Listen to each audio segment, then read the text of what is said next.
આજે આપણે વાત કરવા જઈ રહ્યા છીએ ઓગસ્ટ 2026 ના યુએસ વિઝા બુલેટિનની, જેમાં ખાસ કરીને ફેમિલી બેઝડ ગ્રીન કાર્ડ કેટેગરીમાં લાંબા સમય બાદ ખૂબ જ મોટા અને સકારાત્મક ફેરફારો જોવા મળ્યા છે.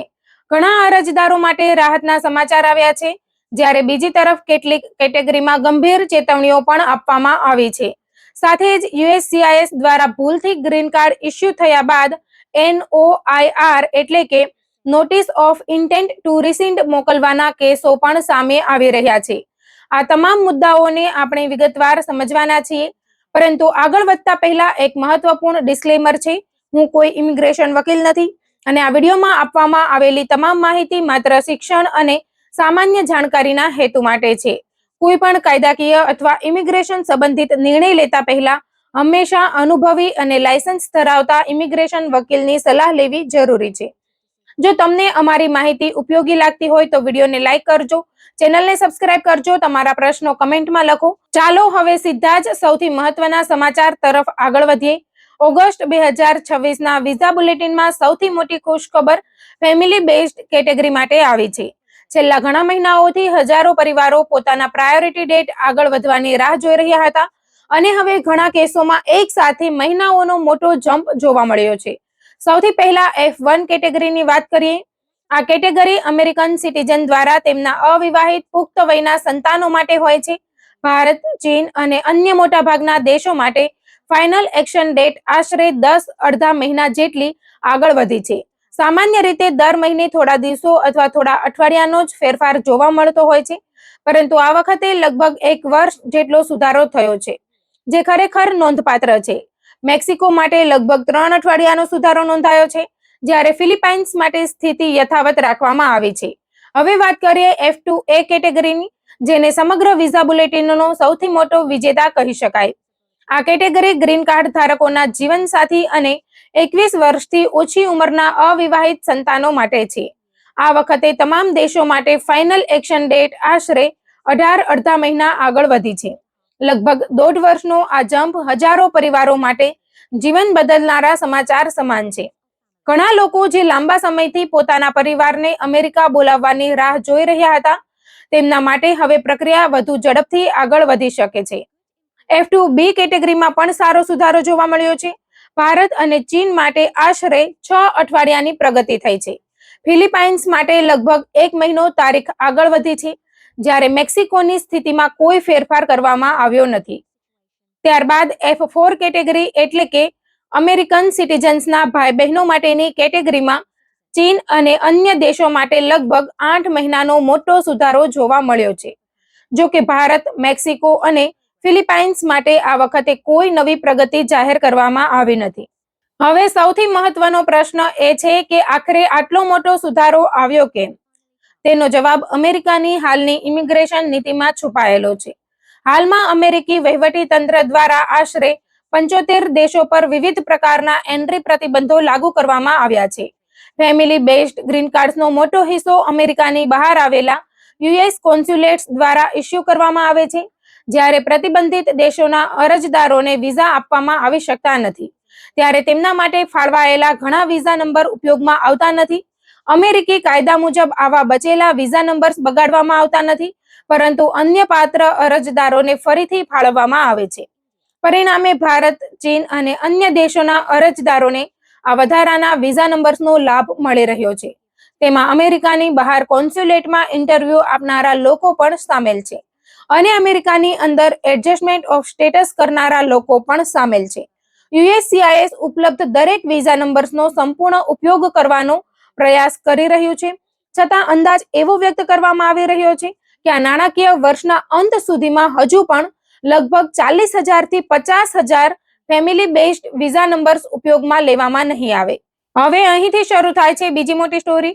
અમેરિકાના ઇમિગ્રેશન કાયદા મુજબ જો ફેમિલી બેઝડ કેટેગરીના તમામ વિઝા નંબર્સ વપરાતા નથી, તો તે આગામી નાણાકીય વર્ષમાં એમ્પ્લોયમેન્ટ બેઝડ કેટેગરીમાં સ્પીલ ઓવર તરીકે ટ્રાન્સફર થાય છે. તેનો સીધો અર્થ એ થાય છે કે 1 ઓક્ટોબરથી શરૂ થતા નવા નાણાકીય વર્ષમાં એમ્પ્લોયમેન્ટ બેઝડ ગ્રીન કાર્ડ કેટેગરીને વધારાનો કોટા મળી શકે છે. જો આવું થાય તો ઓક્ટોબર 2026 ના વિઝા બુલેટિનમાં ખાસ કરીને ઈબી કેટેગરીમાં લાંબા સમય બાદ સારો સુધારો જોવા મળી શકે છે. જો કે આ હજી સંભાવના છે અને અંતિમ નિર્ણય તે સમયની વાસ્તવિક વિઝા વપરાશની સ્થિતિ પર આધારિત રહેશે. હવે એમ્પ્લોયમેન્ટ બેઝડ કેટેગરીની વાત કરીએ. EB1 કેટેગરીમાં ચીન માટે ફાઇનલ એક્શન ડેટ 1 મહિનો આગળ વધી છે, પરંતુ ભારત માટે કોઈ પણ પ્રકારનો સુધારો કરવામાં આવ્યો નથી. ભારતના હજારો EB1 અરજદારો માટે આ નિરાશાજનક સમાચાર કહી શકાય. બીજી તરફ EB2 કેટેગરીમાં પણ લગભગ કોઈ નોંધપાત્ર ફેરફાર કરવામાં આવ્યો નથી અને સ્થિતિ સ્થિર રાખવામાં આવી છે. પરંતુ વિઝા બુલેટિનમાં પ્રકાશિત મહત્વપૂર્ણ નોંધો ભવિષ્ય માટે ગંભીર સંકેત આપી રહી છે. સૌથી પહેલા નોટ ડી ની વાત કરીએ.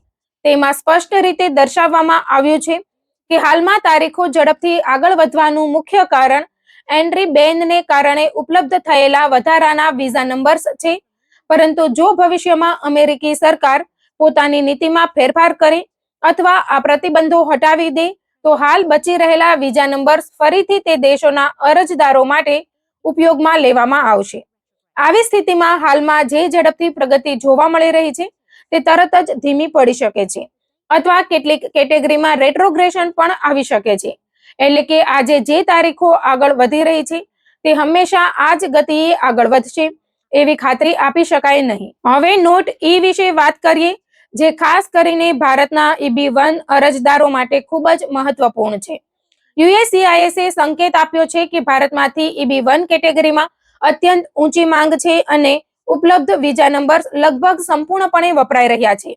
જો આ જ સ્થિતિ ચાલુ રહેશે તો સપ્ટેમ્બર 2026ના વિઝા બુલેટિનમાં EB1 ઇન્ડિયા કેટેગરીને અનઅવેલેબલ જાહેર કરવામાં આવી શકે છે.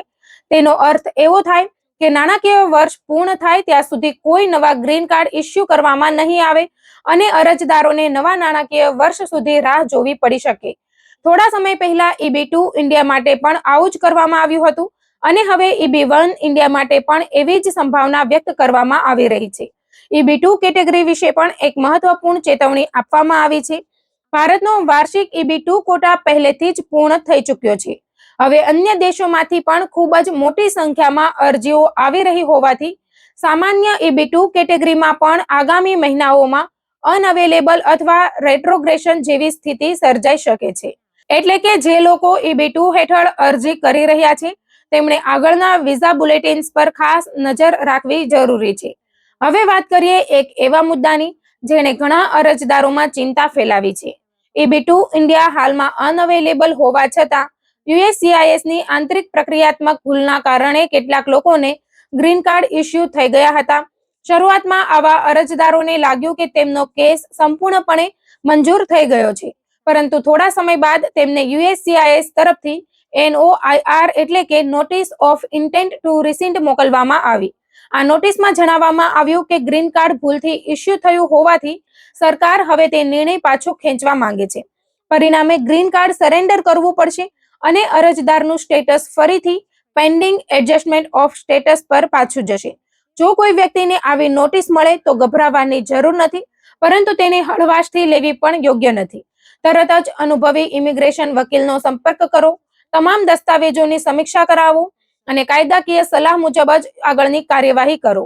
વિડીયો પૂર્ણ કરતા પહેલા આજના સ્પોન્સર ઓરા વિશે પણ ટૂંકમાં વાત કરીએ.